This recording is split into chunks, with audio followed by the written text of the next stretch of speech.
प्रधानमंत्री का पद बहुत ही गरिमामयी पद है, बहुत ही गंभीर और बहुत ही जिम्मेदारी और बहुत ही दायित्व का पद होता है। और इस पद पर जो भी हो, उन महानुभावों की, उनकी जीवन शैली, उनकी कार्यशैली, उनके तौर तरीके संवैधानिक परिस्थिति और लोकतांत्रिक मूल्यों से लबरेज हो। वो जो बोलते हैं उनके भाषणों में भी वह तथ्य, तर्क और वैज्ञानिक दृष्टिकोण उस सोच और समझ के साथ दिखलाई पड़े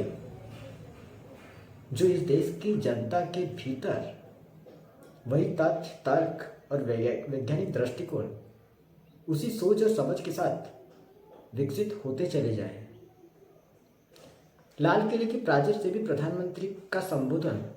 अगर हो तो उस संबोधन में भी प्रधानमंत्री की अपनी उपलब्धियां और अपनी सरकार की उपलब्धियां, किसी की आलोचना बिल्कुल भी नहीं। और आने वाले वर्षों में प्रधानमंत्री की सोच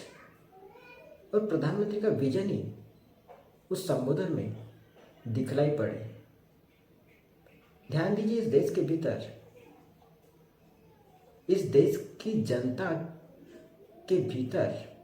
अगर वही जीवन शैली अब भी किसी प्रधानमंत्री ने विकसित कर ही नहीं पाए, अब भी किसी प्रधानमंत्री ने वह तथ्य, तर्क और वैज्ञानिक दृष्टिकोण उस सोच और उस समझ के साथ विकसित कर ही नहीं पाए, यानी आज़ादी के तुरंत बाद जो कल्चर, जो संवैधानिक कल्चर इस देश की जनता के भीतर विकसित हो जाना चाहिए था, उस संवैधानिक कल्चर को किसी प्रधानमंत्री ने अब तक विकसित